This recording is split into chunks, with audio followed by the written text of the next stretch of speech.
Good morning. बिल्कुल, राधे राधे सभी विद्यार्थियों के लिए। सभी विद्यार्थी जुड़ जाइए। आज हम लोग बात करेंगे एसएससी जीडी में भारतीय संविधान के एमसीक्यू के बारे में। तो जितने भी विद्यार्थी हैं वो सभी जुड़ जाइए फटाफट से।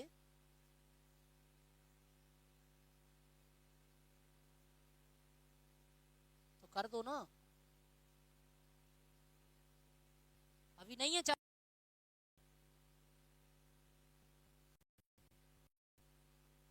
ओके, चलिए ठीक है, जुड़ जाइए विद्यार्थी। कमेंट बॉक्स दिखा दीजिए। अच्छा, कुछ लोग जय श्री महाकाल बोल रहे हैं। जय श्री महाकाल आपको भी। राधे राधे सभी विद्यार्थियों को। नीलम जी बोल रही हैं राधे राधे। चलिए बिल्कुल, देखिए आज हम लोग जय श्री राम। बिल्कुल, जय श्री राधे। देखिए आज हम लोग भारतीय संविधान के प्रश्नों की हम चर्चा करने वाले हैं। और आज हम लोग एसएससी जीडी के लिए एमसीक्यू लेकर आया हूं मैं आपके सामने। बिल्कुल, नीरज जी बोल रहे हैं जय श्री राधे। बिल्कुल, जय श्री राधे आपके लिए भी। फटाफट से आपके स्क्रीन पर पहला प्रश्न ये रहा, जल्दी से बता दीजिए। प्रश्न है,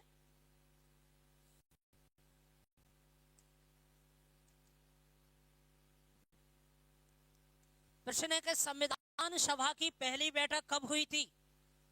9 दिसंबर 1946, 1947 को, या फिर 26 जनवरी 1950 को, या फिर 13 दिसंबर 1946 को? बता दीजिए फटाफट से, इसका आंसर कीजिए। चलिए बिल्कुल, जय श्री राधे, जय श्री महाकाल। जैसा कि मैं देख पा रहा हूं, फटाफट से इसका आंसर कर दीजिए सभी विद्यार्थी। बिल्कुल, अनन्या जी फटाफट से आंसर कीजिए।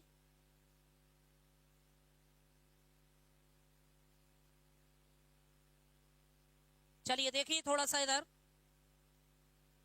देखिए, अगर मैं संविधान सभा की बात करूं तो संविधान सभा की जो पहली बैठक हुई थी वो हुई थी 9 दिसंबर 1946 को। और दूसरी बैठक जो हुई थी वो हुई थी 11 दिसंबर 1946 को।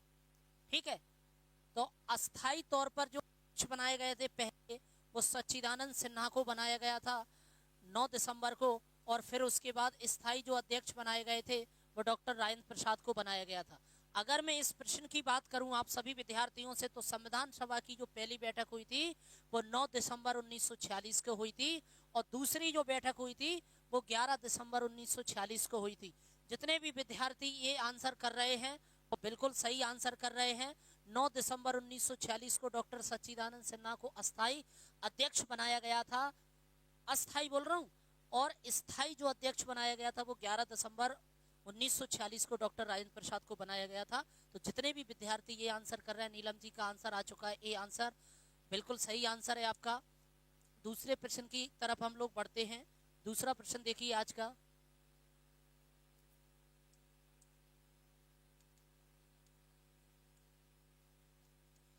दूसरा प्रश्न ये रहा आपके स्क्रीन के सामने। ठीक है, स्क्रीन पर पूरा दिख रहा है आपको। ओके, संविधान सभा के अस्थाई अध्यक्ष कौन थे? संविधान सभा के अस्थाई अध्यक्ष बताइए कमेंट बॉक्स में। सभी विद्यार्थी जुड़ जाइए जितने भी तैयारी कर रहे हैं कंपटीशन की, और जितने भी हमारे विद्यार्थी जो क्लास आते हैं वो भी जुड़ जाइए और फटाफट से लास्ट तक जुड़े रहिए और इन प्रश्नों का आंसर कीजिए।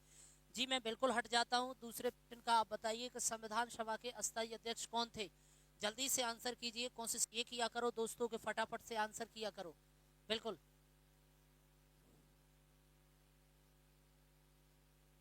हाँ अनन्या जी ये आंसर कर रही हैं। कोशिश ये किया करो, जिस प्रश्न का आंसर किया करो उसके आगे ऐसे लिख दिया करो 2 का ए, 3 का बी, ऐसे करके आप लोग आंसर किया करो। ठीक है,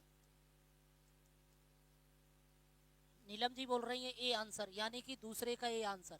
नीलम जी, अस्थाई अध्यक्ष की अगर मैं आपसे बात करूं, पहले जो अस्थाई अध्यक्ष बनाए गए थे वो डॉक्टर सच्चिदानंद सिन्हा को बनाया गया था।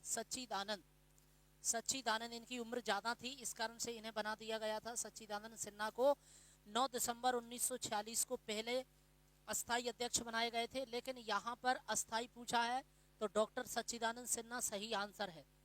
अगर यहाँ पर स्थायी पूछता तो फिर डॉक्टर राजेंद्र प्रसाद आप बता देते।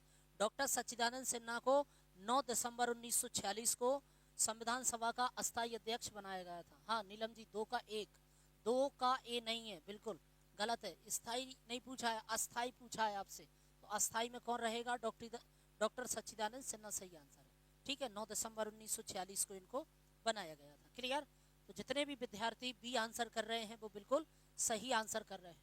ठीक है, हाँ नीलम जी बी आंसर बिल्कुल सही है, दूसरे का बी आंसर बिल्कुल सही है। देखिए और भी अनन्या जी आप भी कमेंट कीजिए, फटाफट से कमेंट किया करो। कुछ लोग केवल और केवल जय श्री महाकाल बोल के चले गए, कुछ लोग आते हैं चले जाते हैं, ऐसा मत करो, पढ़ाई भी करो आप लोग।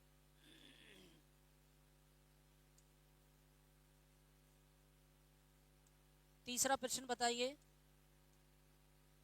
प्रारूप समिति यानी कि जो ड्राफ्टिंग जो कमेटी होती है उसके जो प्रेसिडेंट यानी कि जो अध्यक्ष हैं, चेयरमैन है, अध्यक्ष हैं, वो कौन है? चेयरमैन बताइए। यानी कि तीसरे प्रश्न का आंसर कीजिए, प्रारूप समिति के अध्यक्ष कौन थे? K M Munshi, doctor Rajendra Prasad, doctor B R Ambedkar या फिर सरदार वल्लभ भाई पटेल? आंसर है इसका, बताइए जल्दी से। दूसरे प्रश्न का आंसर कीजिए।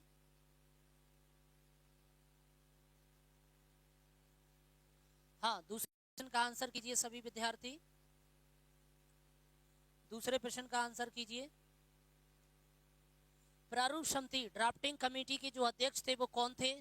बताओ जल्दी से, कमेंट बॉक्स चालू कर दीजिए। अगर इन 7 सदस्यों में बात एक अध्यक्ष थे, एक अध्यक्ष, और जो थे वो कौन थे? डॉक्टर भीमराव अंबेडकर अध्यक्ष हुआ करते। डॉक्टर भीमराव अंबेडकर संविधान सभा के अध्यक्ष थे। टोटल इसमें 7 सदस्य थे। कितने सदस्य थे? 7 से।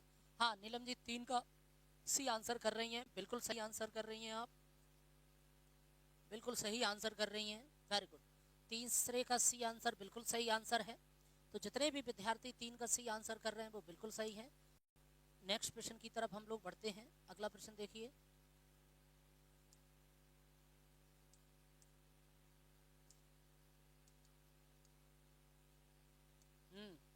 अब देखिए अगले प्रश्न की चर्चा हम लोग थोड़ा सा कर लेते हैं। संविधान सभा ने भारतीय संविधान को कब अंगीकृत किया गया? अंगीकृत किया मतलब एडॉप्ट किया, एडॉप्ट किया, अंगीकृत किया, बताइए। मतलब संविधान सभा ने भारतीय संविधान को कब अंगीकृत किया? बताओ। चौथे प्रश्न का आंसर कीजिए फटाफट से। 26 जनवरी 1950 या फिर 26 जनवरी 1949, 15 अगस्त 1947 या 9 दिसंबर 1946? जय श्री महाकाल बोल रहे हैं। क्वेश्चन चौथे का बी 26 नवंबर 1949। और भी विद्यार्थी कमेंट कीजिए फटाफट से।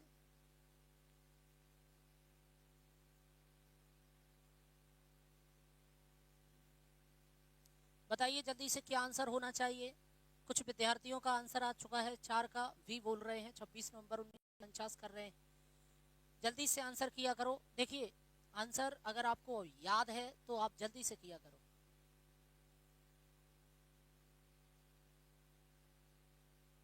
बिल्कुल, देखिए बी आंसर जितने भी विद्यार्थी कर रहे हैं वो बिल्कुल सही आंसर कर रहे हैं। अगर मैं संविधान की बात करूं तो संविधान को जो एक्सेप्ट किया गया, देखिए ये एडॉप्ट किया गया 26 नवंबर 1949 को, जो स्वीकृति मिली यानी कि जो स्वीकृत किया गया वो 26 जनवरी 1949 को किया गया था। कब किया गया था? 26 जनवरी 1949 को किया गया था। सॉरी माफ करो, 26 जनवरी 1950 को, 26 जनवरी 1950 को किया गया था। हाँ बिल्कुल। और अंगीकृत कब किया गया? 26 जनवरी 1949 को। हाँ, और स्वीकार कब किया गया था? स्वीकृत कब किया? 26 जनवरी 1950 को। हाँ, तो हम लोग 26 जनवरी मनाते हैं। हाँ राधे राधे। क्लास में बने रहना है भैया, राधे करके नहीं भाग जाना है, लास्ट तक देखना है क्लास। कुछ लोग शुरू में आए जय श्री महाकाल बोल के चले गए, उनको पता है ना कि बाद में ठीक है सर पढ़ा रहे हैं, अभी पढ़ा लेने दो उनको, बाद में हम जब मौका मिलेगा तो वीडियो देख लेंगे। भैया आपके जो डाउट है वो कौन सॉल्व करवाएगा? डाउट तो आपके यहीं सॉल्व होंगे ना, तो आप लोग क्लास में बने रहा करो। 5वां प्रश्न देखो, आपसे कहा गया है कि मूल संविधान में कुल कितनी अनुसूचियां थी? मूल संविधान में कुल कितनी अनुसूचियां थी? जल्दी से आंसर कीजिए। देखो नीलम जी भी तीसरे का आंसर करके चली गई, पता नहीं है, अनन्या जी का भी पता नहीं है। जयश्री महाकाल बोल रहे हैं, अभी तो जयश्री महाकाल चल रहे हैं भैया। 5वें का 12 मतलब सी आंसर कर रहे हैं वो बोल रहे हैं कि मूल संविधान में कुल कितनी अनुसूचियां थीं? 12 अनुसूचियां थी। और बताइए, देखो यार आप लोग लाइव क्लास में बने रहा करो, लाइव क्लास में। सर यही तो हम हैं, कब गए हैं? आंसर कर रहे हैं, हाँ हाँ ठीक है आप हैं, लेकिन कुछ विद्यार्थी चले जाते हैं, वो केवल जय श्री राम करके या जय श्री महाकाल करने के लिए आते हैं और 9 2 11 हो जाते हैं। ऐसा करें, ऐसा मत किया करो दोस्तों। बिल्कुल नीलम जी अभी आंसर कीजिए, आपका भी आंसर नहीं आया। देखिए जो परमानेंट स्टूडेंट है हमारे, जो लाइव क्लास में लगातार, हाँ नीलम जी बोल रही हैं 5 का सी। बिल्कुल, देखिए गुजारिश मेरी आपसे यही है कि थोड़ा सा जल्दी कमेंट कर दिया करो, जिससे कि आप फास्ट करवाते रहे। देखो जितने भी विद्यार्थी जो सी आंसर कर रहे हैं वो सब के सब गलत आंसर कर रहे हैं। देखिए दोस्तों आपसे मूल संविधान का पूछा है, आपसे ये वर्तमान नहीं बोला गया है कि वर्तमान में, हाँ बिल्कुल ये नथिंग वाले जो कर रहे हैं वो सही कर रहे हैं, 8 है। देखिए मूल संविधान में बात अलग है, वर्तमान एक बात अलग है। चूंकि अगर मूल संविधान की आपसे चर्चा किया करें, अगर आपसे मूल संविधान की बोला करें तो आप 8 बताया करो। कितने बताया करो? 8। वर्तमान में अभी बढ़ गई हैं, वर्तमान में अनुसूची 12 है आपकी। कितनी है? 12 है, ठीक है।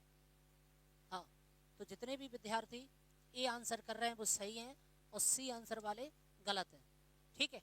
नेक्स्ट क्वेश्चन की तरफ बढ़ते हैं।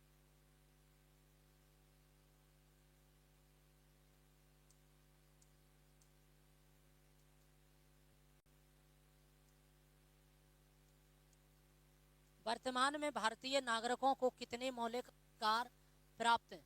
वर्तमान में भारतीय नागरिकों को कितने मौलिक अधिकार प्राप्त हैं? 6वें का आंसर बता दीजिए, 6वें का आंसर बता दीजिए।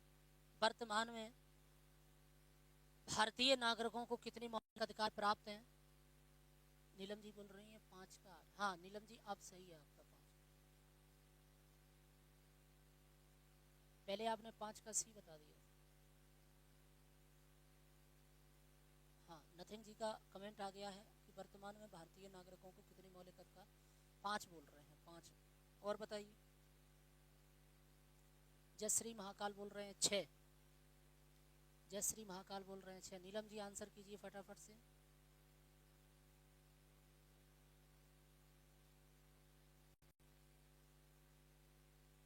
जल्दी कमेंट किया करो, देखो इन लोगों का कमेंट बहुत जल्दी, जयश्री महाकाल का तो बहुत जल्दी कमेंट आ जाता है, बहुत अच्छा पढ़ते हैं वो। चलिए देखिए 6 जितने भी विद्यार्थी आंसर कर रहे हैं वो बिल्कुल सही हैं। देखिए मौलिक मौलिक अधिकार 6 हैं अपने। कितने हैं? 6, बिल्कुल। तो 6 बिल्कुल सही आंसर कर रहे हैं आप, बी आंसर बिल्कुल सही है। 7वां देखिए थोड़ा सा,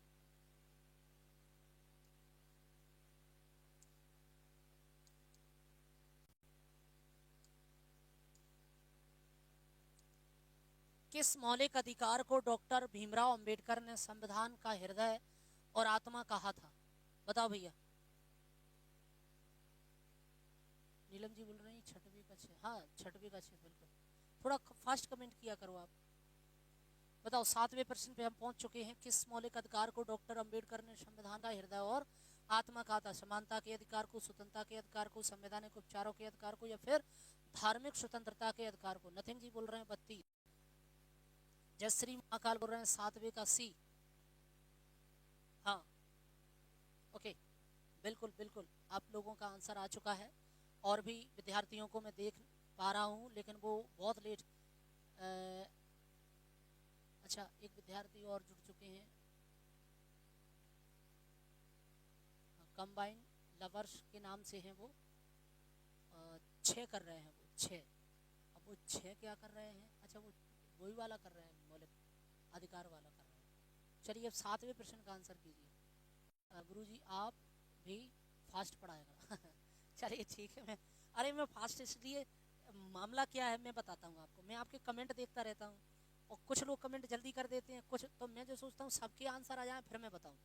जैसे 1 2 आंसर कर देते हैं तो मैं सोच लेता हूँ कि यार अब रुको थोड़ा सा, सबका आ जाने दो। फिर सबका आ जाता है तो फिर मैं बताता हूँ। इसलिए नहीं पढ़ाने को तो फिर मैं वही स्पीड से पढ़ाता चलूँ, दंदनाटन वो नहीं। फिर तुम लाइव क्लास में तुम्हारा क्या मतलब निकलेगा, मेरा और तुम्हारा क्या वो हो पाएगा? 7 का सी, सबसे लेट कमेंट करती हैं नीलम जी, सबसे लेट कमेंट करती हैं। चलिए 7 का वो सी बोल रही हैं, तो 7 का सी बोल रही हैं, बिल्कुल सही है। जितने भी विद्यार्थी 7 का सी आंसर कर रहे हैं वो बिल्कुल सही आंसर कर रहे हैं। आर्टिकल 32 को क्या कहा जाता है दोस्तों? संवैधानिक हृदय और आत्मा कहा जाता है, संविधान का हृदय और आत्मा कहा जाता है। तो जितने भी विद्यार्थी सी आंसर कर रहे हैं वो बिल्कुल सही आंसर कर रहे हैं। जरा अगले प्रश्न की तरफ हम लोग बढ़ते हैं। अगला प्रश्न देखिए, 8वां प्रश्न ये रहा आपकी स्क्रीन पर। संपत्ति के अधिकार को किस संविधान संशोधन के द्वारा हटाया गया है? 42वें, 44वें, 52वें, 73वें? फटाफट बता दीजिए। 8वें प्रश्न का आंसर कीजिए, 8वें प्रश्न का आंसर कीजिए। हाँ नथिंग जी बोल रहे हैं, जी सर आप सही हैं, थैंक यू नथिंग भाई। चलिए, संपत्ति के अधिकार को किस संविधान संशोधन के द्वारा हटाया गया है? बता दीजिए। लीजिए मैं हट जाता हूँ। 44वां संविधान संशोधन 1978, बिल्कुल 8वें का आंसर आ चुका है, बी आंसर किया है उन्होंने, 44वां संविधान संशोधन 1978। वेरी गुड, बहुत बढ़िया। जयश्री महाकाल ए बोल रहे हैं, ए। और नथिंग जी बोल रहे हैं 44वें संविधान संशोधन 1978। Very good. तो जो नथिंग जी का जो आंसर है वो बिल्कुल वेरी सही है, क्योंकि उन्होंने बिल्कुल सही आंसर किया है, 1978 उन्होंने सही आंसर किया है। एक बार मैं ये कलर देख लेता हूँ, ये वाला पेंसिल का कलर सही है, आपको दिखाई देता है या नहीं दिखाई देता है? फिर मैं कलर बदल दूंगा, मुझे लग रहा है थोड़ा सा डार्क। ठीक है, मैं एक कलर बदल दूंगा। हाँ नीलम जी बोल रही हैं 8 का बी। हाँ बिल्कुल, 1978 में 42वां संविधान संशोधन हुआ था, और 44वां, और 42वां 1976 में हुआ था। ध्यान से समझिए। कंबाइन बोल रहे हैं 7 का सी, 7 का सीन, अच्छा 7 का ही सी पे डले हैं अभी, 8 का बताओ ना। चलो ठीक है, बी वाला बिल्कुल सही है। मैं पेंसिल का कलर थोड़ा सा बदल लेता हूँ, मुझे लग रहा है कि आपको कम दिखाई दे रहा होगा, पीला लगा देता हूँ। राज्य के नीति निर्देशक तत्व किस देश के संविधान से लिए गए हैं? ब्रिटेन, अमेरिका, आयरलैंड या फिर कनाडा? दिख रहा है सर? ओके ठीक है, दिख रहा है तो वेरी गुड। जरा बताइए 9वें प्रश्न का आंसर कीजिए। राज्य के नीति निर्देशक तत्व कौन से देश से लिए गए हैं? बता दीजिए। ब्रिटेन से या फिर अमेरिका से, आयरलैंड से, कनाडा से? हाँ कंबाइन बोल रहे हैं 8 का भी, बिल्कुल। अब आप 9वें प्रश्न का आंसर करो। आयरलैंड, नथिंग जी बोल रहे हैं, ठीक है। और जयश्री महाकाल बोल रहे हैं 9 का सी, ठीक है। नीलम जी का अभी तक आंसर नहीं आया है। बहुत से विद्यार्थी हैं जो केवल क्लास में आते हैं चले जाते हैं, ऐसा मत करो आप, ठीक है। देखिए जितने विद्यार्थी सी आंसर कर रहे हैं, हाँ नीलम जी बोल रही हैं 9 का सी, बिल्कुल वेरी गुड।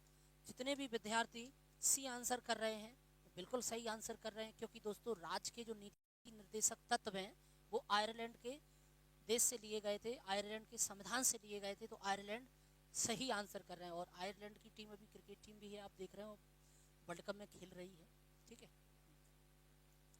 अगले प्रश्न की तरफ बढ़ते हैं।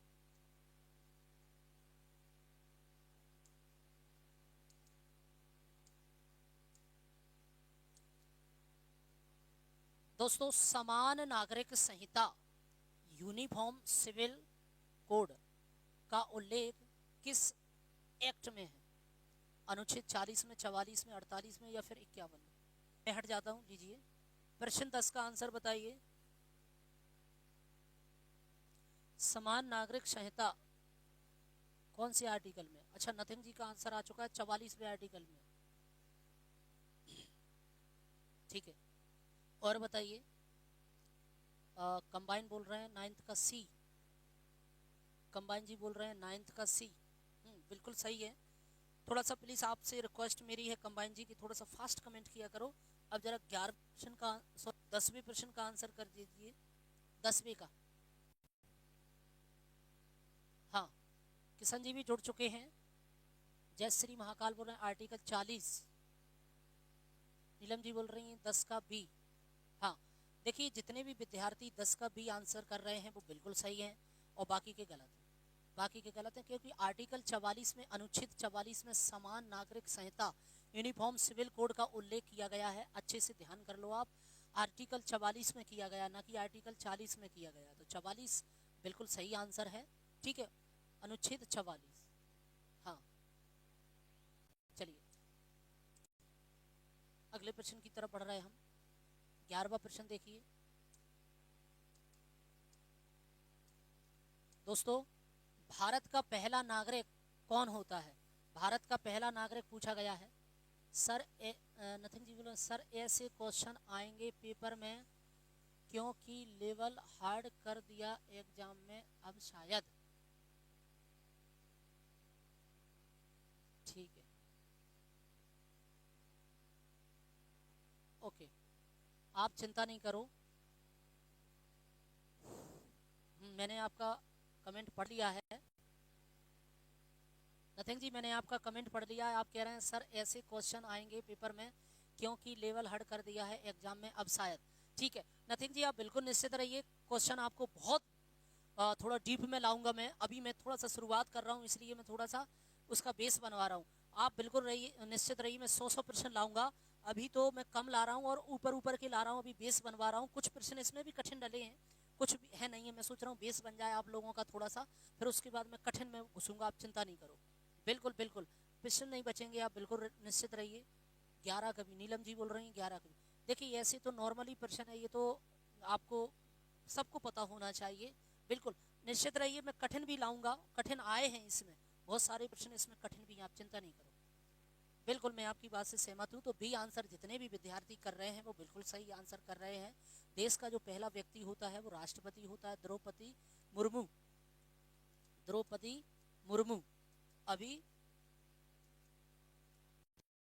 राष्ट्रपति हैं, और ये पहली महिला आदिवासी राष्ट्रपति हैं। पहली महिला आदिवासी, पहली महिला आदिवासी बोला है मैंने, और पहली महिला तो प्रतिभा देवी पाटिल है। ठीक है, तो पहली महिला आदिवासी द्रौपदी मुर्मू जी हैं।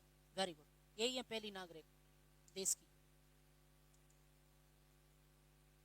12वां प्रश्न देखिए।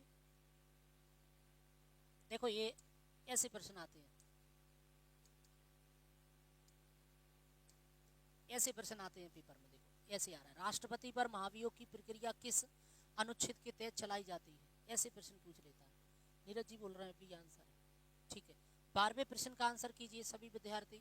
आर्टिकल 52 अनुच्छेद 61 में, 72 में, अनुच्छेद 123 में। महाभियोग की प्रक्रिया बोला है आपसे, महाभियोग मतलब राष्ट्र, हाँ नथिंग जी बोल रहे हैं 61 आंसर है, अनुच्छेद 61। ठीक है, और कीजिए आंसर। नथिंग जी बहुत फास्ट आंसर करते हैं, मुझे लग रहा है तैयारी करते हैं, पढ़ते हैं तो उनको आंसर मालूम रहता है तो तुरंत कर देते हैं। देखो आप किसी की बराबरी करना है तो आपको भी सिस्टम में आना पड़ेगा। जयश्री महाकाल बोल रहे हैं 12 का डी, अनुच्छेद 123। ठीक है, और बताइए।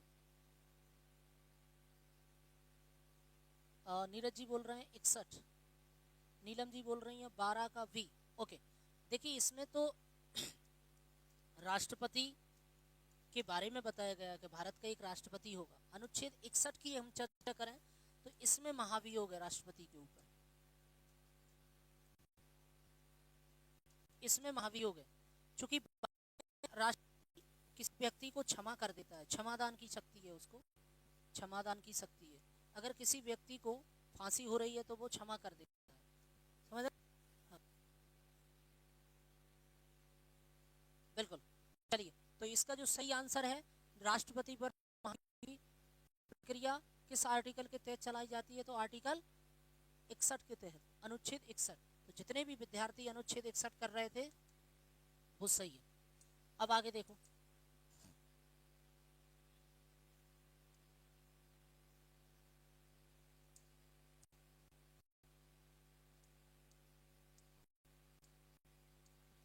उपराष्ट्रपति पद के लिए न्यूनतम आयु सीमा क्या है? उपराष्ट्र, हाँ ऐसे प्रश्न भी पूछे। देखो उपराष्ट्रपति, जय श्री राम, नीरज जी बोल रहे हैं जय श्री राम, जय श्री राम नीरज जी आपको भी। 12वें के बाद 13वें प्रश्न की तरफ बढ़ जाओ, 13वें आंसर करो, 13वें का आंसर करो। राधे राधे, 13वें प्रश्न का आंसर करो फटाफट से। और अगर अभी देखिए लाइक मैं देख रहा हूं तो लाइक तो मुझे दिखाई नहीं रही है भैया, लाइक तो कर दो। आप जितने भी विद्यार्थी जुड़े हो वो लाइक तो कर दिया करो यार। नथिंग जी बोल रहे हैं 35 वर्ष। जयश्री महाकाल बोल रहे हैं कितने वर्ष? 30 वर्ष। हाँ 30 वर्ष बोल रहे हैं। नीलम जी बोल रही है 13 का ए। नीलम जी बोल रही है 13 का ए। सलोनी बोल रही है 35।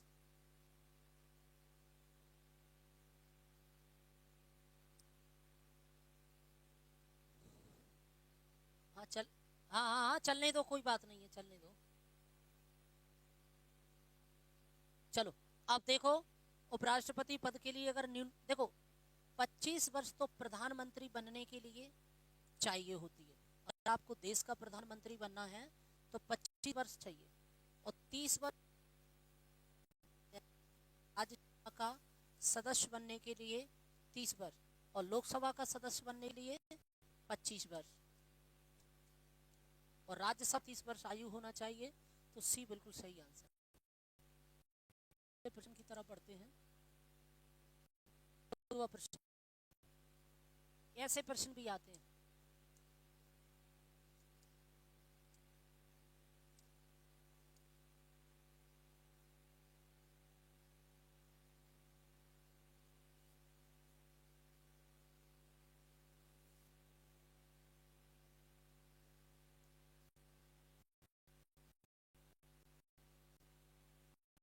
तो बताओ 14वें प्रश्न का आंसर करो। देखो 14वें का क्या किया गया, देखो आपसे कहा गया है कि निर्विरोध चुने जाने वाले एकमात्र राष्ट्रपति कौन है। निर्विरोध ही चुन लिए गए थे, विरोध में था नहीं, उनके विरोध में निर्विरोध चुन लिए गए। कौन है वो? कि जो विरोध में लड़े वो निर्विरोध हो जाता है, तो कोई हो जाए तो कौन है ऐसे?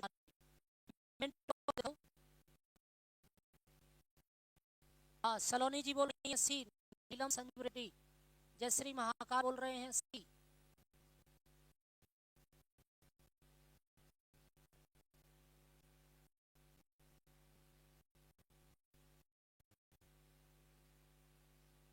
हाँ नीलम जी बोल रही हैं 14 का सी। देखिए जितने भी विद्यार्थी 14 का सी आंसर कर रहे हैं वो बिल्कुल सही आंसर कर रहे हैं। ऐसे व्यक्ति हैं जो निर्विरोध चुने गए थे, बिल्कुल।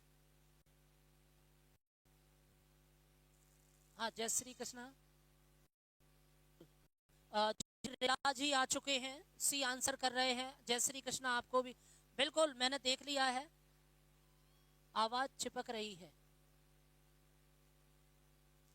आवाज क्यों चिपक रही है? अब सही हो? अच्छा बता दीजिए एक बार मुझे कमेंट बॉक्स में बता दीजिए, आवाज क्लियर आ रही है क्या? अगर आवाज क्लियर आ रही है तो आप मुझे बता दीजिए। चिपकने का रीजन तो नेट प्रॉब्लम है, और प्रॉब्लम के लिए सर वाईफाई होना बहुत जरूरी है।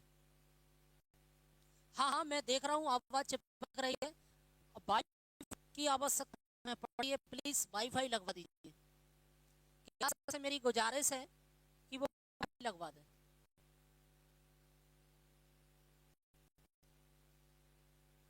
अभी सही है, हाँ नथिंग जी बोल रहे हैं अभी सही है, ठीक है। नीरज जी का आंसर आ चुका है, हाँ सर ओके आ रही है, ठीक है वेरी गुड।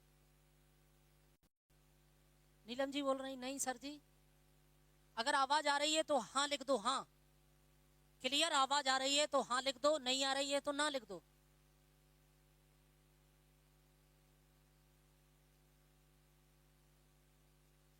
चलिए ठीक है, जितने भी विद्यार्थी सी आंसर कर रहे हैं वो बिल्कुल सही आंसर कर रहे हैं। नीलम सजीम रेड्डी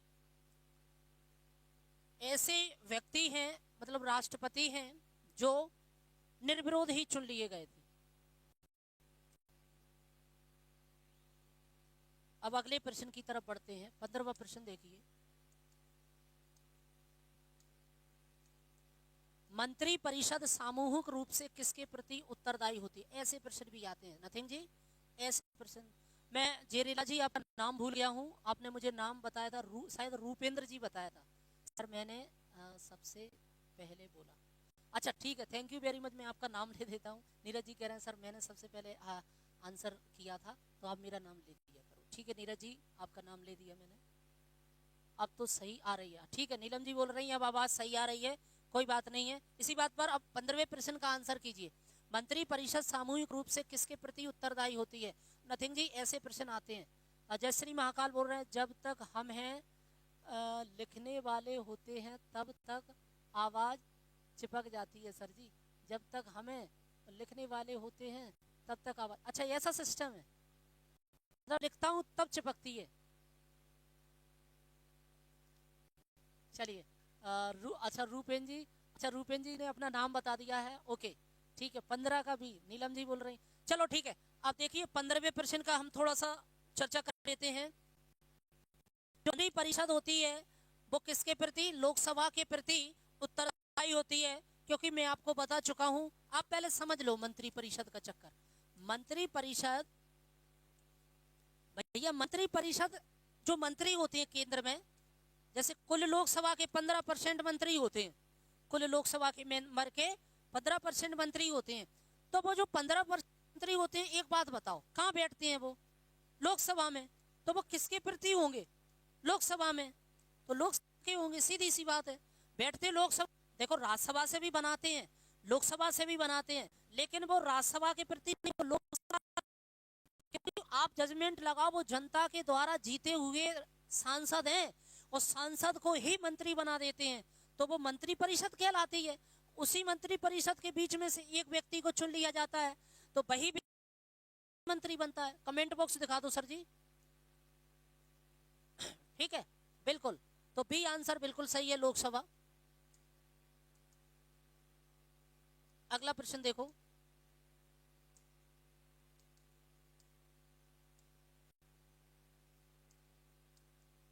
संसद के संयुक्त अधिवेशन की अध्यक्षता कौन करता है?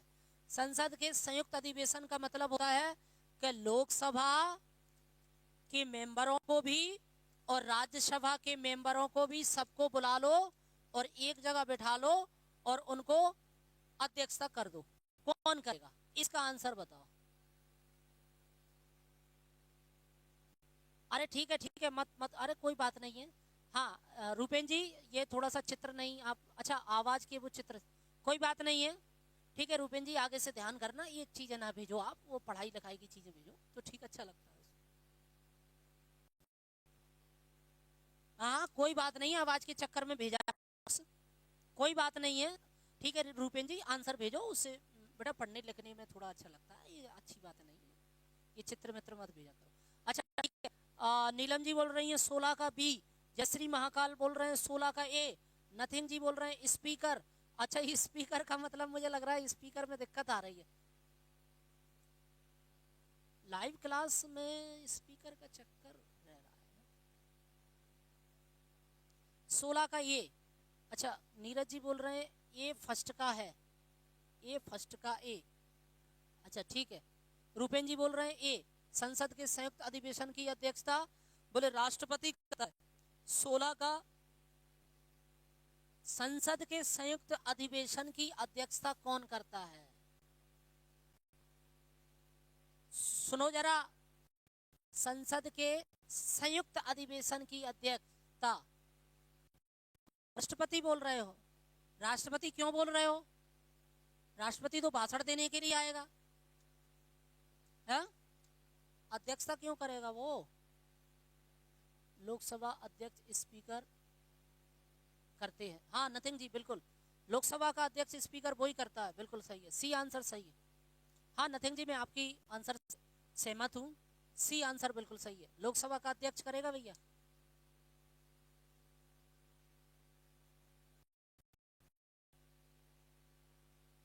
सत्रहवां प्रश्न,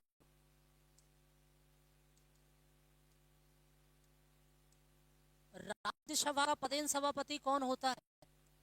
राज्यसभा का पदेन सभापति कौन होता है? 17वें प्रश्न का आंसर कीजिए। राज्यसभा का पदेन सभापति, नीरज जी बोल रहे हैं सी, प्रधानमंत्री होता है। राष्ट्रपति, उपराष्ट्रपति, प्रधानमंत्री या फिर मुख्य न्यायाधीश, बताओ। 17वें प्रश्न का आंसर करो सभी विद्यार्थी। सर मैं और क्लास करता हूं तो उसमें आवाज नहीं आती है, तो सब यही में करते हैं बात। सॉरी अब नहीं। अरे कोई बात नहीं है रुपेन जी, वो तो आप अगर दिक्कत आया करे तो लिख दिया करो, कोई जैसे आवाज नहीं आ रही तो लिख दिया करो सर आवाज नहीं आ रही है। और देखो मैं तो प्रॉपर आपके कमेंट पता हूँ, कोई बात नहीं है। और अगर कोई भी दिक्कत चिपक रही है तो लिख दिया करो सर चिपक, सर वीडियो चिपक रही है, तो मैं देख लिया करूंगा क्योंकि मैं प्रत्येक कमेंट पढ़ता हूँ सबकी। लोकसभा अध्यक्ष कोई स्पीकर कहते हैं, हाँ नथिंग जी बिल्कुल, मुझे लग रहा है नथिंग जी करते हैं, इसलिए वो बिल्कुल सही आंसर लिखते हैं और उसको डिटेल में बताते हैं। अध्यक्ष को ही स्पीकर कहते हैं, हाँ बिल्कुल कहते हैं सर, मैं भी आपकी बात से सहमत हूँ। चलिए नथिंग जी कह रहे हैं उपराष्ट्रपति, वेरी गुड नथिंग जी, आपका आंसर बिल्कुल सही है बी सर, बहुत बढ़िया, आप अच्छी पढ़ाई कर रहे हैं, आई होप इसी तरह लगे रहिए। उपराष्ट्रपति जो होता है बेटा उसकी भर्ती राज्यसभा के पदेन सभापति के रूप में करते हैं, राज्यसभा के पदेन सभापति के रूप में करते हैं, राज्यसभा के पदेन सभापति के रूप में करते हैं। और मैं आपको एक चीज और बता देता हूँ, आज ध्यान सुन लो, उसको जो वेतन है वो उपराष्ट्रपति के पे नहीं, उसको राज्यसभा के पदेन सभापति के तौर पे मिलता है, क्लियर है।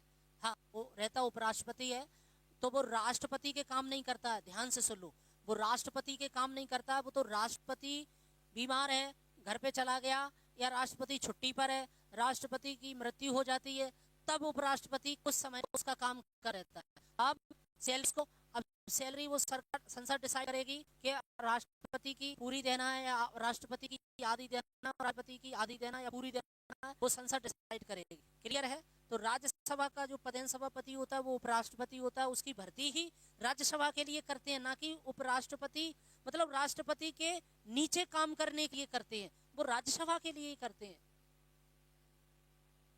हाँ उपराष्ट्रपति, थोड़ा सा कमेंट को नीचे करो ने, थोड़ा सा बस ऐसे ही रहने दो, ठीक है, थोड़ा सा ऊपर खिसका दो, थोड़ा सा ऊपर खिसका दो ने, बस बस। आप देखो जरा इधर, तो इसका क्या आंसर है फिर, बी आंसर है। इसी बात पर अगला प्रश्न देखो भैया, कमेंट नहीं रुकना चाहिए, कमेंट नहीं रोको, फिर डिलीट कर देते हो, पता नहीं क्या कमेंट करके डिलीट कर देते हो।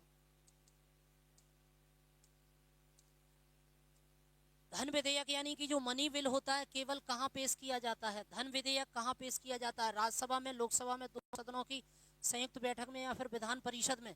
फटाफट से 18वें प्रश्न का आंसर कीजिए, 18वें प्रश्न का आंसर कीजिए।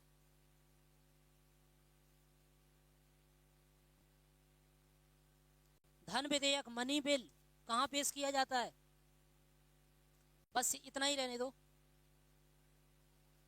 नथिंग जी बोल रहे हैं लोकसभा में, ठीक है, और बताइए नीलम जी आंसर कीजिए। रुपेन जी बोल रहे हैं सर मैं और क्लास करता हूँ तो ठीक है, ओके, पहले का कमेंट। नथिंग जी बोल रहे हैं धन विधेयक 100 में, ठीक है। नीलम जी बोल रही हैं 18 का बी लोकसभा, ठीक है।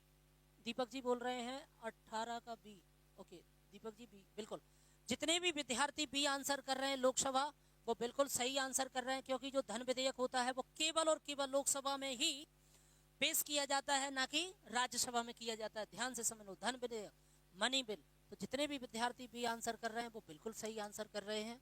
इसी बात पर अगला प्रश्न देखो, 19वां प्रश्न देखो। देखो राज्यसभा के सदस्यों का जो कार्यकाल होता है वो कितने साल का होता है, राज्यसभा सदस्यों का कार्यकाल जो होता है वो कितने साल का। हाँ जयश्री महाकाल बोल रहे हैं बी लोकसभा, बिल्कुल जयश्री महाकाल, आप कहीं चले जाते हैं फिर लेट आते हैं फिर उसके बाद कमेंट करते हैं। देखिए प्लीज़ आप थोड़ा सा कोशिश ये किया करो कि क्लास को छोड़ कर नहीं जाया करो, क्लास में ही बने रहा, कुछ काम आ जाते हैं उनको बंद कर दिया करो काम को। राज्यसभा के सदस्यों का कार्यकाल कितना होता है, 5, 6, 4, स्थायी, कभी भंग नहीं होता, बताओ फटाफट से। नथिंग जी बोल रहे हैं डी, कभी भंग नहीं होता, और डिलीट भी कर दिया, ऐसा मत करो।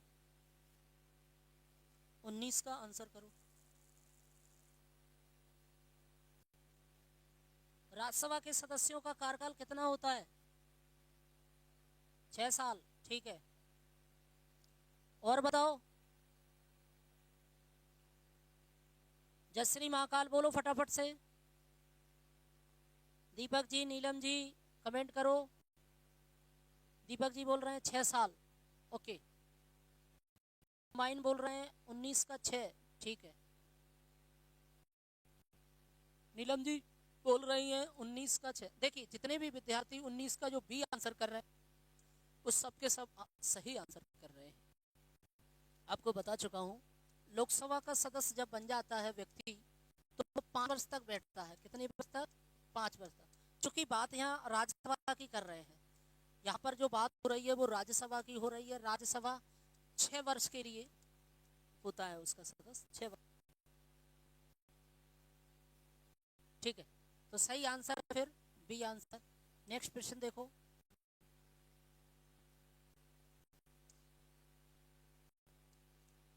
नथिंग जी, ऐसे प्रश्न आते हैं पेपर में। लोकसभा में राष्ट्रपति कितने एंग्लो इंडियन सदस्यों को नॉमिनेट कर सकता है? चूंकि अब समाप्त है। सर जी जाते नहीं हैं, इस क्वेश्चन का आंसर नहीं आता है तो कमेंट नहीं करना। अच्छा ऐसा है? अरे यार ऐसा मत करो। देखो अब मेरी बात को सुन लो। अगर जैसे हमें किसी का आंसर नहीं है उसका देखो याद रहे। ठीक है, नीलम जी बताइए फटाफट से।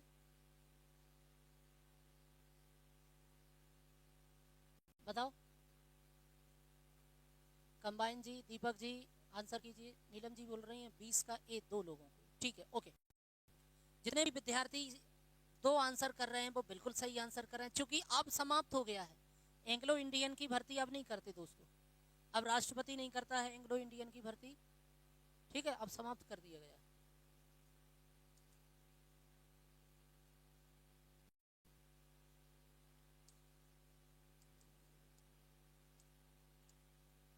भारत के सर्वोच्च न्यायालय की स्थापना कब हुई थी? बहुत अच्छा प्रश्न। सुन लो, एसएससी जीडी यूपी पुलिस,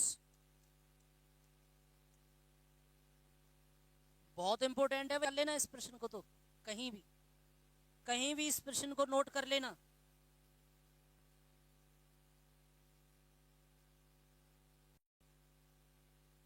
इस प्रश्न को नोट कर लो, कहीं भी नोट्स में लिख लो। किताब मतलब कॉपी खोल लो या रजिस्टर, उसमें लिख लो इसको। भारत के सर्वोच्च न्यायालय की स्थापना कब हुई थी? इसको लिख लो और आंसर बता दो। अभी तक आंसर नहीं आया किसी का। नथिंग जी का भी आंसर नहीं आया भैया। नथिंग जी सबसे पहले आंसर करते हैं, फिर अब की बार आंसर नहीं आया। अब की बार वो पता नहीं कहाँ चले गए। दीपक जी बोल रहे हैं बी आंसर। जयश्री महाकाल बोल रहे हैं 21 का बी। और बताओ नीलम जी, आपका आंसर नहीं आया। आप बिल्कुल शुरू से लेके लास्ट तक रहती हैं नीलम जी क्लास में। बहुत खुशी की बात है कि आप पूरी क्लास देखते हैं, अच्छे मन लगा के पढ़ाई करते हैं।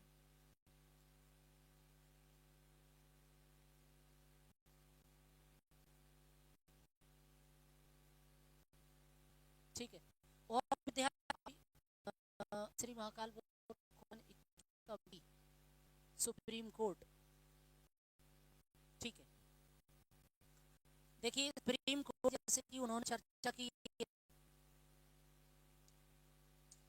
देखो सर, सुप्रीम कोर्ट की जैसे कि चर्चा की है। सुप्रीम कोर्ट की जो स्थापना हुई है वो 1950 में हुई है। चूंकि इसका हेड यानी कि जो मुख्यालय दिल्ली में है, दिल्ली में है भैया। हाँ दीपक जी, बी आंसर बिल्कुल सही है। नीलम जी किसका भी कर रही है आंसर, बिल्कुल सही है। सुप्रीम कोर्ट को ही सर्वोच्च न्यायालय कहते हैं। सर्वोच्च न्यायालय सुप्रीम कोर्ट को ही कहते हैं न्यायालय। सुन लो, इसी को इंग्लिश में एससी कहते हैं। एस का मतलब सुप्रीम और सी का मतलब court, supreme court. SC SC बोलते हैं, पेपर में लिखा होगा, कहीं भी न्यूज में पढ़ा होगा। एससी एससी का फैसला आएगा, एससी का फैसला आएगा। तो यानी कि सुप्रीम कोर्ट का फैसला, सर्वोच्च न्यायालय सुप्रीम कोर्ट। ठीक है, तो बी आंसर बिल्कुल सही है।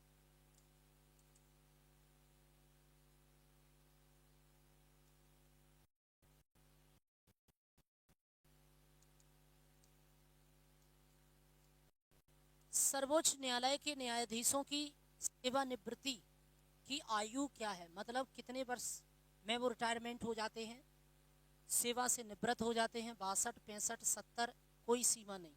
बताओ भैया, 22वें प्रश्न का आंसर करो सभी विद्यार्थी, 22वें प्रश्न का आंसर करो। 22वें प्रश्न का आंसर करो। हाँ, नथिंग जी बोल रहे हैं कर दिया सर। हाँ ठीक है, ओके। दीपक जी कर रहे हैं बी आंसर। दीपक जी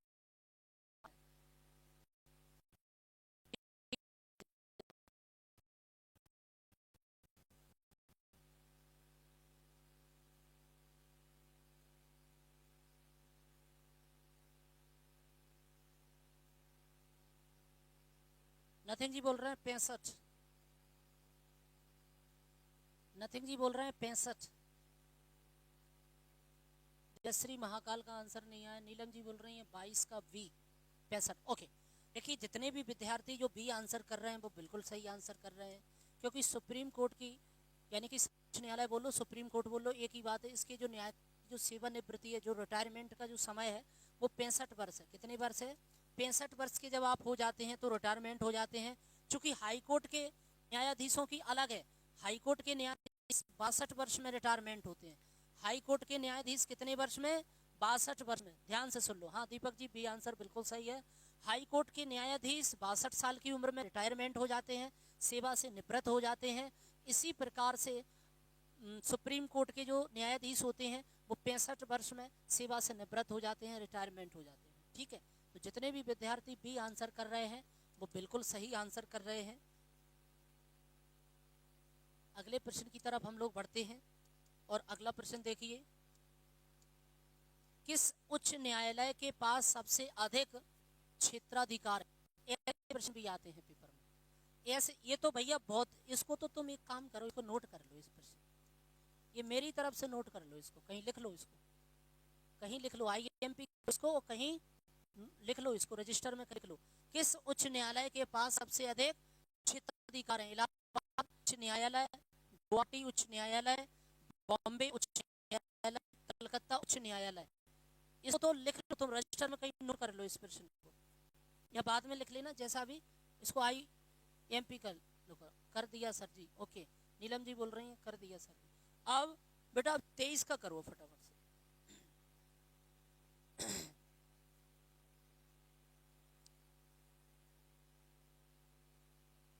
मतलब क्षेत्राधिकार का मतलब होता है बहुत सारे क्षेत्र हैं उसके अंदर।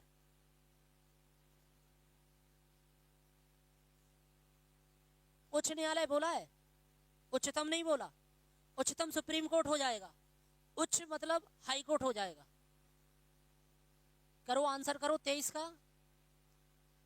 किस उच्च न्यायालय के पास सबसे अधिक क्षेत्राधिकार है? नथिंग जी बोल रहे हैं पता ही नहीं है। कंबाइन जी बोल रहे हैं 1950, और जयश्री महाकाल बोल रहे हैं सी, बॉम्बे उच्च न्यायालय। नीलम जी आंसर कीजिए क्या है?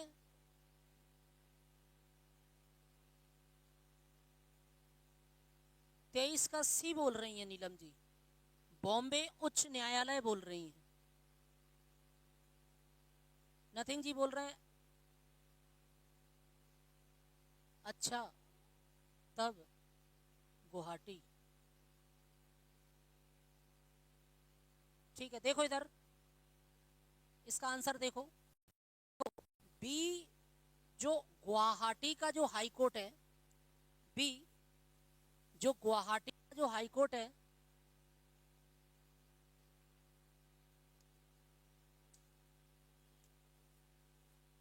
इसमें सबसे ज्यादा क्षेत्र के अधिकार हैं, सबसे ज्यादा। इसमें सबसे ज्यादा क्षेत्र के अधिकार हैं, तो बी आंसर बिल्कुल सही है। देख लिया तो बी आंसर बिल्कुल सही है। गुवाहाटी 23 का बी, गुवाहाटी बिल्कुल सही है।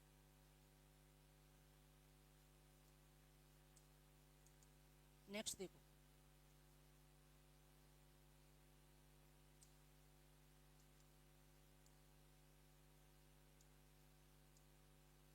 जनहित याचिका जिससे PIL बोलते हैं कि अवधारणा कहां से ली गई है?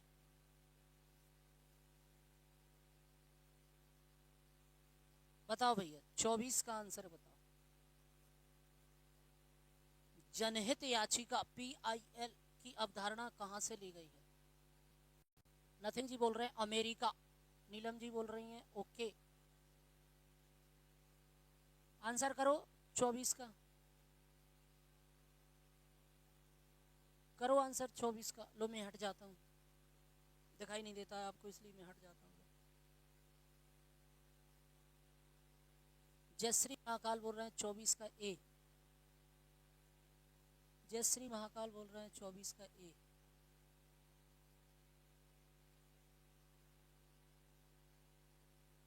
सुरेन जी जुड़ चुके हैं। सुरेन जी बहुत दिनों बाद दिख रहे हैं।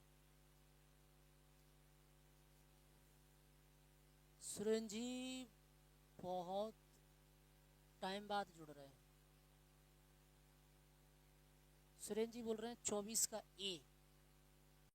नीलम जी बोल रही हैं 24 का ए। चलिए देखिए, PIL जनहित जो याचिका है दोस्तों, वो अमेरिका के संविधान से ली गई है, तो अमेरिका सही आंसर, अमेरिका के संविधान से ली गई है। सुरेन जी बी आंसर कर रहे हैं, ठीक है। हाँ USA, जयश्री महाकाल USA बोल रहे हैं, हाँ USA से ली गई, बिल्कुल। सुरेन जी बी बिल्कुल, हाँ बिल्कुल, देख लिया अब आपका आंसर। नेक्स्ट देखो,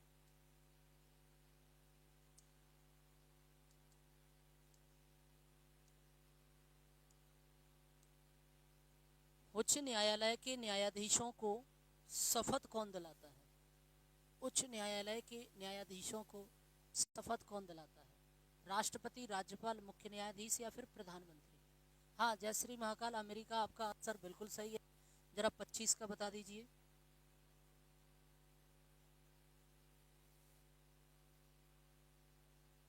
उच्च न्यायालय के न्यायाधीशों को शपथ कौन दिलाता है?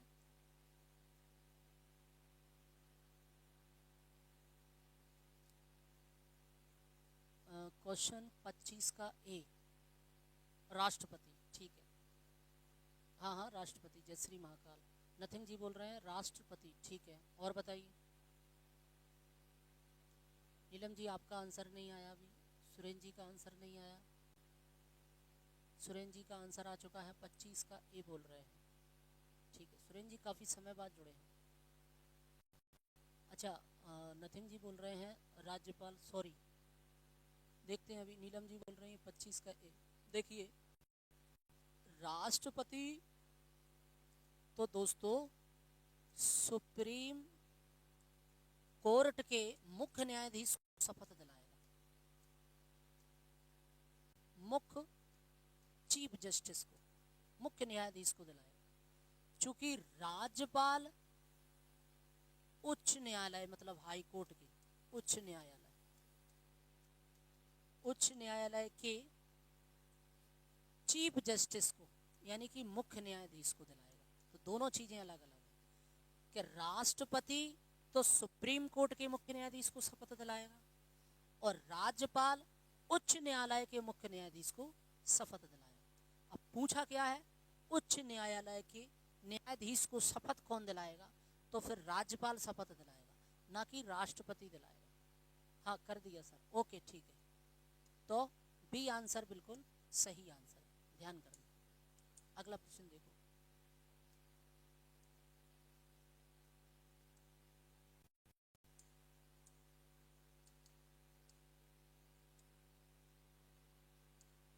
संविधान संशोधन की प्रक्रिया किस अनुच्छेद में दी गई है?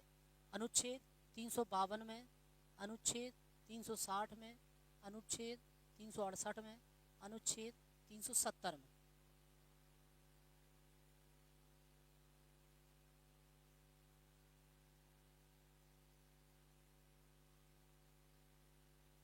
हाँ बिल्कुल, जयश्री महाकाल बोल रहे हैं ओके सर जी, समझ आ गई, वेरी गुड। चलिए बताइए अब इसी बात पर ये वाला बताइए। नथिंग जी बोल रहे हैं 368 में, आर्टिकल 368 में संविधान संशोधन की प्रक्रिया, ठीक है। और बता दो जल्दी से। 26वें प्रश्न का 26 का ए अनुच्छेद 352। दीपक जी बोल रहे हैं 368 सी। ठीक है नीलम जी आपका आंसर नहीं आया, फटाफट से आंसर कीजिए। नीलम जी बोल रही हैं 26 का सी 368। देखिए दोस्तों जितने विद्यार्थी जो सी आंसर कर रहे हैं वो बिल्कुल सही आंसर कर रहे हैं। दक्षिण अफ्रीका, दक्षिण अफ्रीका, दक्षिण अफ्रीका से संविधान में संशोधन करने की प्रक्रिया ली गई है। तो सी जितने विद्यार्थी आंसर कर रहे हैं अनुच्छेद 368 बिल्कुल सही आंसर है। अगला प्रश्न देखिए,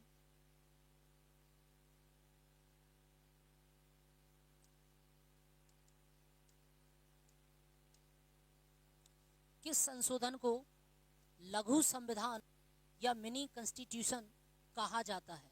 42वें संविधान को मतलब 42वें संशोधन को, 44वें को, 61वें को या फिर 73वें को बता दिए। हाँ साउथ अफ्रीका, नथिंग जी बोल रहे हैं साउथ अफ्रीका, बिल्कुल सही है। साउथ अफ्रीका, दक्षिण अफ्रीका सही है। 27वें प्रश्न का आंसर करो, 27 का आंसर करो।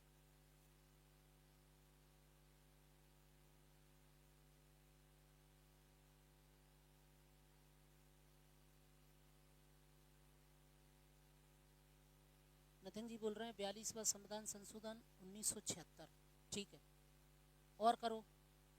जयश्री महाकाल, दीपक जी, नीलम जी, सुरेन जी। अच्छा सुरेन जी तो कुछ समय के लिए आए थे फिर चले गए। मुझे लग रहा है सुरेन जी शायद अभी शादी मादी में बिजी चल रहे होंगे इसलिए पढ़ाई नहीं कर पा रहे।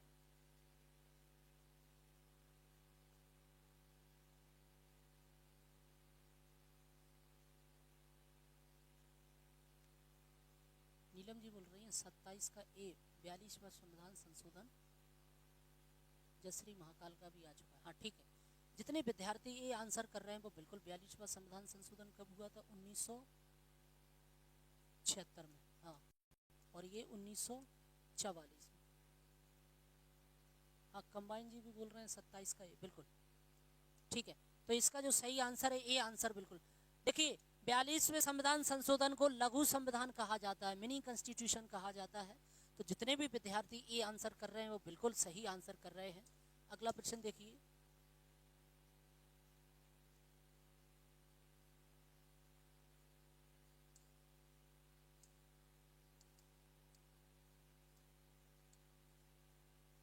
शिक्षा के अधिकार को मौलिक अधिकार किस वर्ष बनाया गया? 2002 में, 2005 में, 2009 में, 1976 में। कब बनाया गया जरा आंसर कर दीजिए।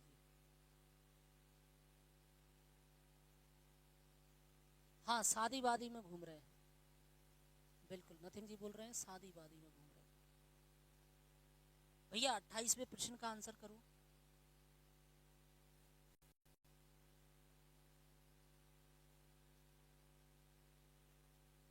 नथिंग जी बोल रहे हैं 2002 में।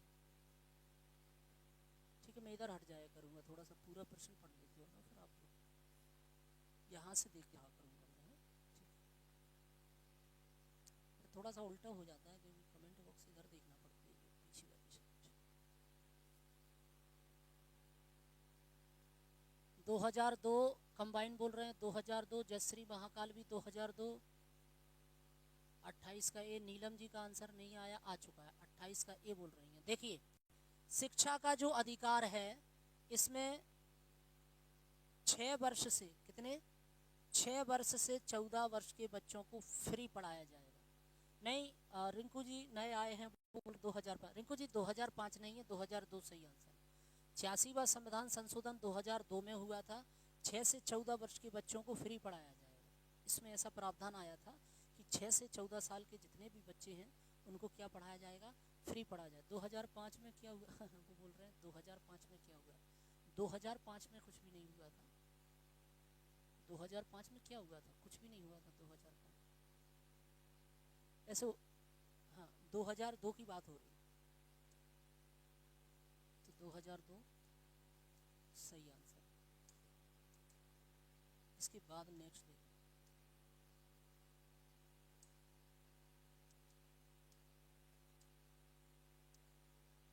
पंचायती राज व्यवस्था को कब संवैधानिक दर्जा किस संशोधन से मिला है? वो कह रहे हैं 2005 में मेरा जन्म हुआ था। चलिए ठीक, 29 का बताओ। पंचायती राज व्यवस्था, पंचायती राज व्यवस्था वाला बताओ। हाँ सही बात है, 2005 में हुआ होगा कई विद्यार्थियों का जन्म। नथिंग जी बोल रहे हैं 73वां संविधान संशोधन। जयश्री महाकाल बोल रहे हैं 72वां। अब नथिंग जी बोल रहे हैं 72वां संविधान। कंबाइन जी बोल रहे हैं 73वां। नीलम जी का आंसर अभी आया नहीं है। सुरेंद्र जी आए थे वो चले गए। नथिंग जी बोल रहे हैं मैं 73 में नगर पालिका। ठीक है। रिंकू जी बोल रहे हैं बी आंसर। नीलम जी बोल रहे हैं 29 का सी। हाँ देखिए, जितने भी विद्यार्थी जो सी आंसर कर रहे हैं वो बिल्कुल सही आंसर कर रहे हैं। 73वें संविधान संशोधन में पंचायती राज व्यवस्था की स्थापना की गई थी, बिल्कुल सही आंसर है। सी आंसर बिल्कुल सही आंसर है। अगला प्रश्न देखिए।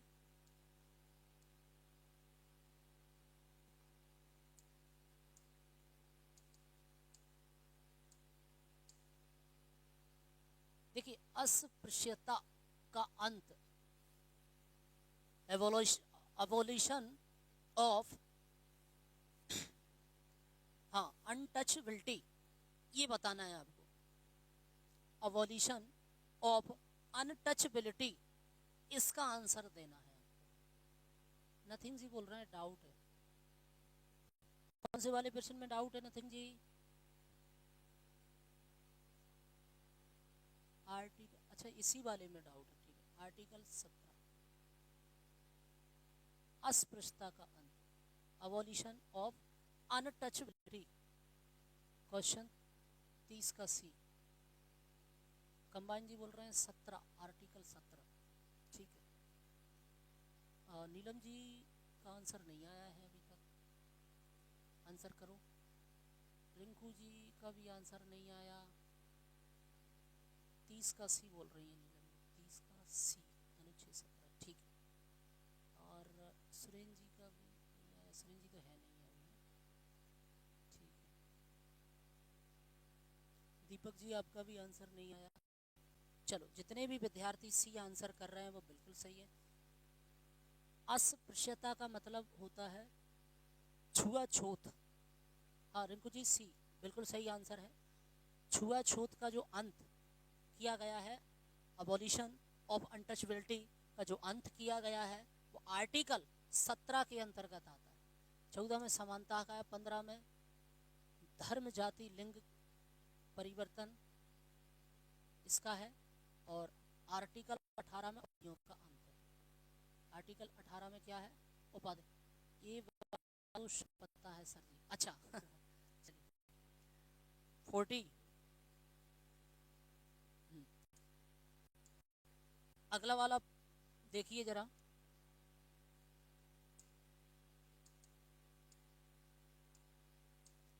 आपसे कहा गया है कि राष्ट्रीय आपातकाल की घोषणा किस आर्टिकल के तहत होती है? राष्ट्रीय आपातकाल, हाँ छुआछूत, बिल्कुल बिल्कुल जयश्री महाकाल, बिल्कुल आर्टिकल 352 में, आर्टिकल 356 में, 360 में, 350 में। बताओ फटाफट से क्या है इसका आंसर? राष्ट्रीय आपातकाल, राष्ट्रीय आपातकाल।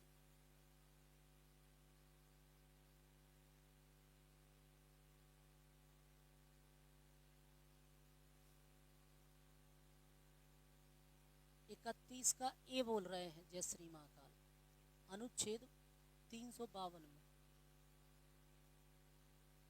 रिंकू जी बोल रहे हैं ए, अनुच्छेद 352 में। ठीक है।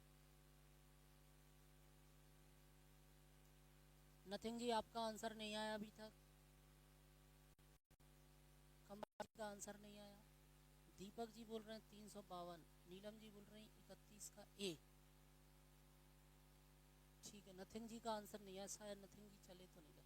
अब देखो, जितने विद्यार्थी कर रहे हैं वो बिल्कुल सही आंसर कर रहे हैं। यहाँ पर राष्ट्रीय आपातकाल की घोषणा होती है। राष्ट्रीय आपातकाल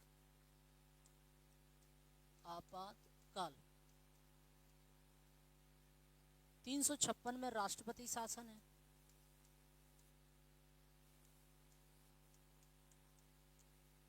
और 360 में वित्तीय आपातकाल।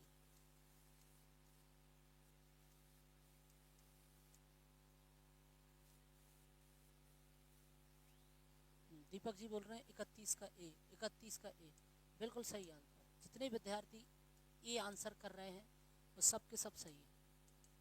अगला प्रश्न देखो।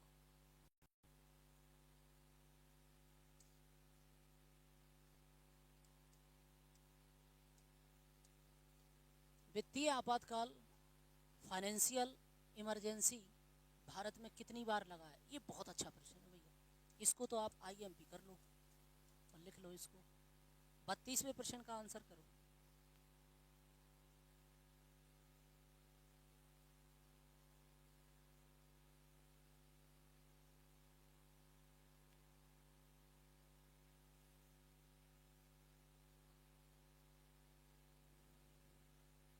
राष्ट्रीय आपातकाल की घोषणा राष्ट्रपति करते हैं क्या सर जी? हाँ, राष्ट्रपति करते हैं।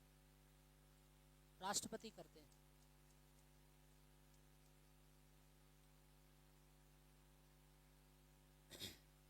राष्ट्रपति करते हैं,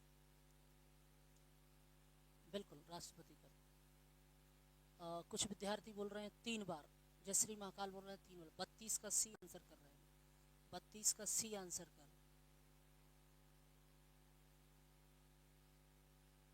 32 का सी आंसर कर।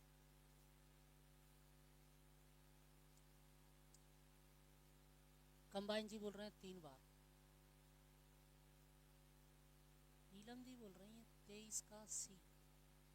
23 का नहीं, 32 का। नीलम जी 23 क्यों लिख रही हैं? 32 का सी। दीपक जी बोल रहे हैं 32 का डी। दीपक जी बोल रहे हैं 32 का डी। रिंकू जी बोल रहे हैं सी। कंबाइन जी 3 बोल रहे हैं।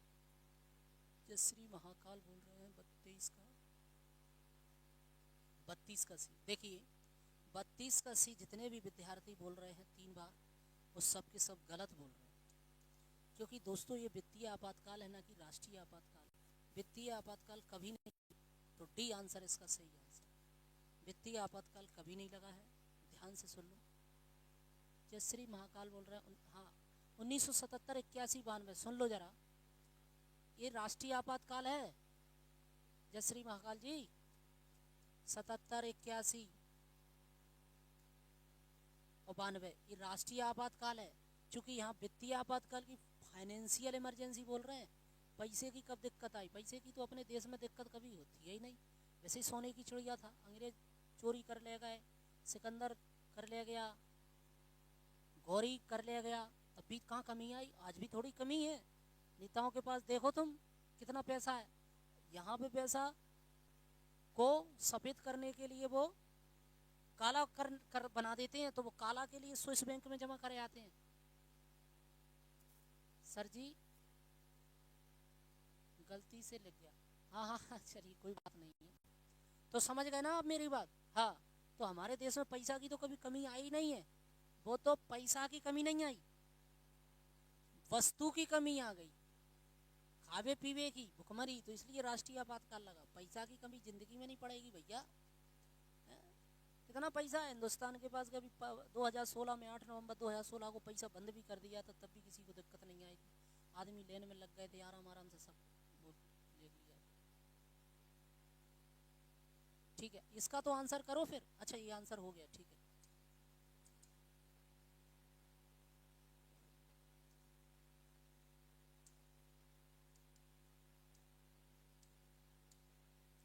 निर्वाचन आयोग यानी कि इलेक्शन जो कमीशन होता है, उसका उल्लेख कौन से आर्टिकल में किया गया है? अनुच्छेद 324 में, 315 में, 280 में, 343 में। बताइए, क्वेश्चन का आंसर कर दीजिए।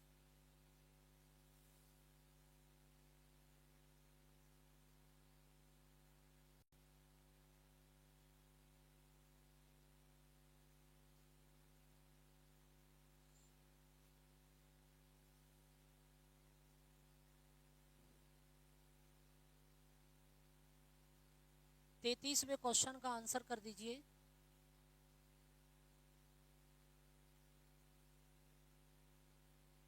अभी तक किसी भी विद्यार्थी का आंसर नहीं आया है। 33 का किसी भी विद्यार्थी का आंसर नहीं आया है। क्वेश्चन 33 का ए, ठीक है।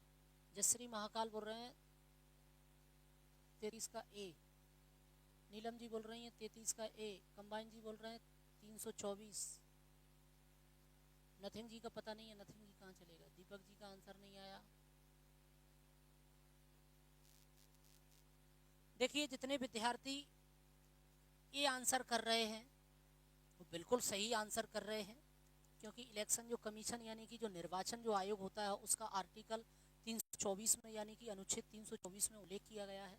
तो ये जितने भी विद्यार्थी आंसर कर रहे हैं, हाँ रिंकू जी भी ये आंसर कर रहे हैं, बिल्कुल सही आंसर कर रहे हैं आप, बिल्कुल सही आंसर किया है आपने।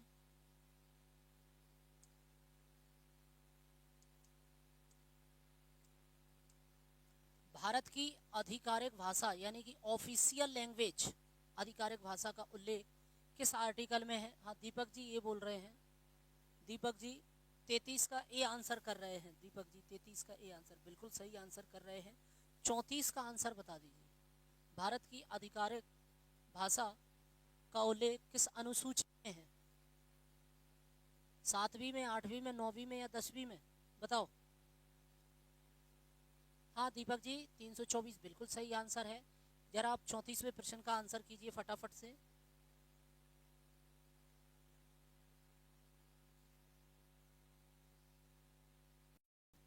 भारत की आधिकारिक भाषा ऑफिशियल लैंग्वेज का उल्लेख कौन से आर्टिकल के, मतलब कौन सी अनुसूची के अंतर्गत क्या है? 8वीं अनुसूची। जयश्री महाकाल बोल रहे हैं 8वीं अनुसूची के अंतर्गत।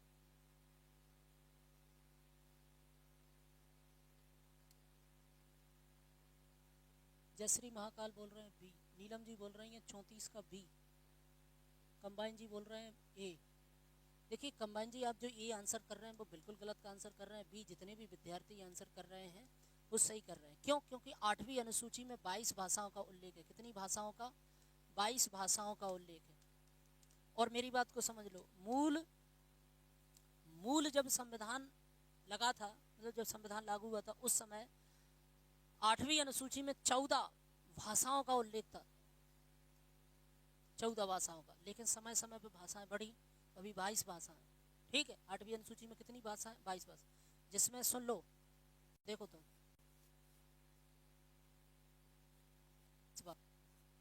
अंग्रेजी हमारे देश में कुछ नहीं, अंग्रेजी जो शामिल ही नहीं है, अंग्रेजी से कोई लेना देना है ही नहीं, तुमने शामिल किया ही नहीं है संविधान में, और बिना अंग्रेजी के काम नहीं चल रहा। बारे देश मान गए, जिसका कोई लेना ही देना नहीं है उसको ही आगे लेके चल रहा है, उसके बिना कुछ काम ही नहीं चल रहा है। जिसका लेना देना है उसमें लड़ाई लड़ रहा है हिंदी के लिए। जैसे हिंदी तमिलनाडु, केरल, कर्नाटक इधर बोल देते हैं तो उनको इतनी मिर्ची लग जाती है, इतनी ऐसी सरकार वहाँ खाने को दौड़ती है जैसे बहुत बड़ा जुर्म कर दिया हो। अरे तुम हिंदुस्तान के रहने वाले हो तो हिंदी नहीं बोलोगे तो क्या अंग्रेजों की तरह अंग्रेजी बोलोगे? अंग्रेजी तो आपकी है, वो सीखने मात्र है। ऐसा थोड़ी है कि भाषा को तुम उसको मुख्य हथियार बना लो अंग्रेजी को। अरे आती है वो अपने, ठीक है, काम चलाऊ के लिए ठीक है। मैं तो कह रहा हूँ हिंदी को राष्ट्रभाषा का दर्जा दे देना चाहिए। मैं प्रधानमंत्री बना तो बिल्कुल दे दूंगा।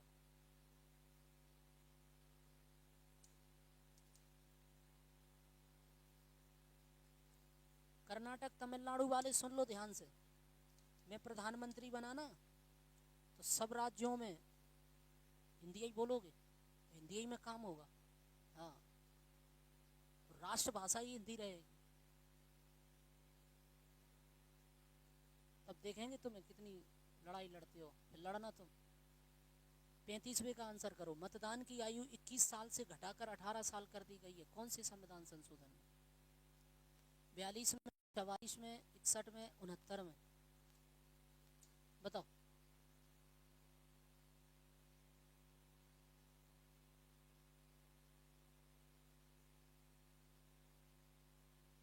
पैंतीसवें प्रश्न का अभी तक आंसर नहीं आया आपका?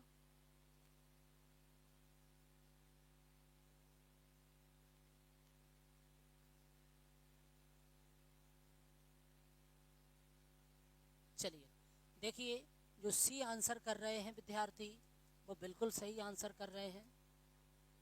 सी आंसर बिल्कुल सही आंसर, सी 35 का सी आंसर। 36वां प्रश्न देखिएगा।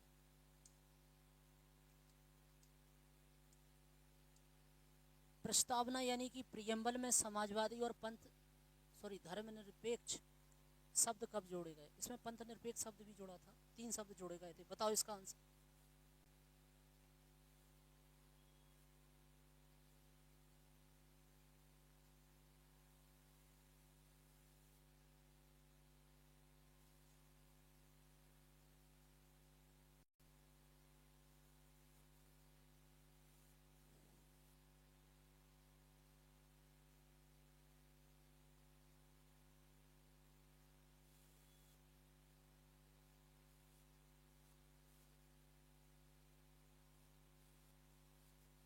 चलिए 35 का आंसर कीजिए।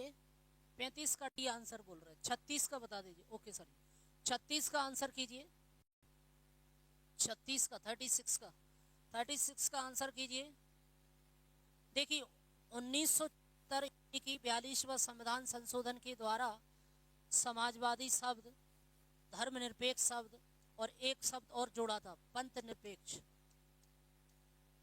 कभी मौका मिलेगा तो मैं आपको सबके बारे में पढ़ाऊंगा कि समाजवादी शब्द क्या है, धर्मनिरपेक्ष क्या होता है, पंथ निरपेक्ष क्या होता है, इन सब के बारे में मैं आपको पढ़ाऊंगा।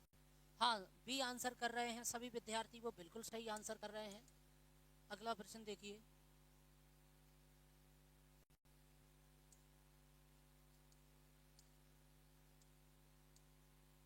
मौलिक कर्तव्य यानी कि ड्यूटीज होती हैं किस देश से प्रेरित हैं यानी कि ली गई हैं? 36 का भी, हाँ 36 का नीलम जी बी आंसर बिल्कुल सही है। 37 कीजिए। मौलिक कर्तव्य, देखिए एक मौलिक अधिकार है और एक मौलिक कर्तव्य, दोनों चीजें अलग अलग हैं। मौलिक अधिकार अलग होते हैं, मौलिक कर्तव्य अलग होते हैं। फंडामेंटल ड्यूटीज हैं ये, वो फंडामेंटल राइट होते हैं। जयश्री महाकाल बोल रहे हैं ए, रूस पूर्व सोवियत संघ से लिए गए। ठीक है। 37 का, जल्दी कमेंट करो यार, कब पानी आ गया है क्या, इसलिए नहीं कर रहे हो क्या? रिंकू जी बोल रहे हैं ए आंसर। जयश्री महाकाल ये बोल रहे हैं। नीलम जी बोल रहे हैं 36 का बी। नीलम जी 37 का करो बेटा, 37 का आंसर करो। दीपक जी बोल रहे हैं बी 36 का। 37 पे पहुंच जा भैया। जितने विद्यार्थी 37 का जो ये आंसर कर रहे हैं वो बिल्कुल सही कर रहे हैं। देखिए मौलिक कर्तव्य तो रूस से लिए गए, मौलिक अधिकार अमेरिका से लिए गए। हाँ 37 का ए बिल्कुल, 37 का ए बिल्कुल सही आंसर है। Very good. अगले प्रश्न की तरफ बढ़ते हैं। अगला प्रश्न देखिए।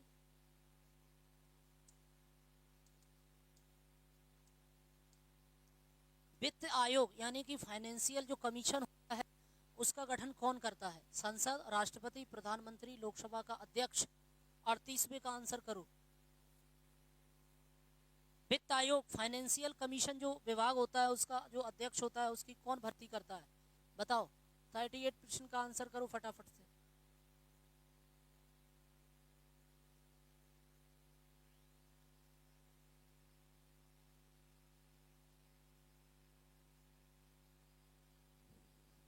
अड़तीसवें प्रश्न का आंसर करो। डी आंसर कर रहे हैं, लोकसभा का अध्यक्ष करता है। जयश्री महाकाल बोल रहे हैं डी आंसर। अभी कुछ लोग दिख नहीं रहे हैं, कंबाइन जी नहीं दिख रहे हैं, नथिंग जी नहीं दिख रहे हैं। अच्छा कंबाइन जी बोल रहे हैं डी। नीलम जी बोल रहे हैं 38 का डी। नीलम जी 38 का डी नहीं होगा बेटा, राष्ट्रपति करता है वित्त आयोग के अध्यक्ष की नियुक्ति। वित्त आयोग का ही गठन वही करता है, राष्ट्रपति। रूल्स रूल्स बोल रहे हैं दीपक जी। तो बी आंसर बिल्कुल सही है। 39 का देख लो। दल बदल विरोधी कानून एंटी डिफेक्शन लॉ किस अनुसूची में है? 8वीं, 9वीं, 10वीं, 11वीं में? 39 का आंसर बताओ।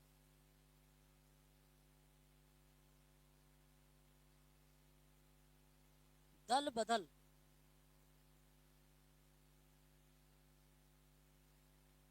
दल बदल कानून बना था ना,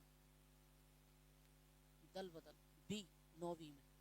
जयश्री महाकाल बोला 39, अच्छा वो जयश्री महाकाल बोला 39 का सी।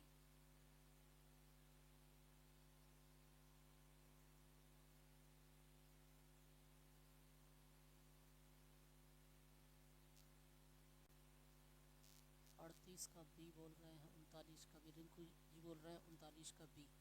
रिंकू जी 39 का बी आंसर नहीं होगा, इसका 39 का सी आंसर होगा। तो जयश्री माँ, हाँ बिल्कुल नीलम जी, सी आंसर बिल्कुल सही है। 10वीं अनुसूची में दल बदल का कानून लाया गया है, क्योंकि क्या करते थे पहले, पहले जो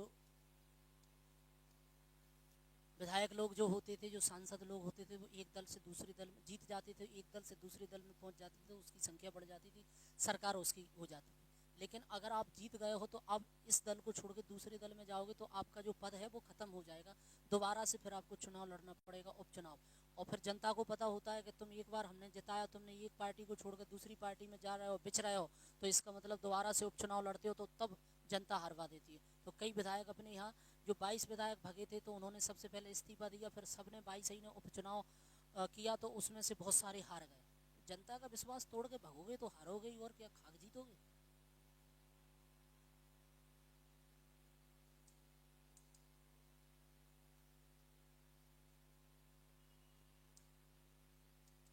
आज का अंतिम प्रश्न ये रहा आपके स्क्रीन पर, भारतीय संविधान को पूर्ण रूप से कब लागू किया गया? को मैंने आपको शुरू में ही बता दिया था, शायद ये पहला ही प्रश्न है। वो अंकित किया गया था, ये लागू किया गया था, एक्सेप्ट किया गया था।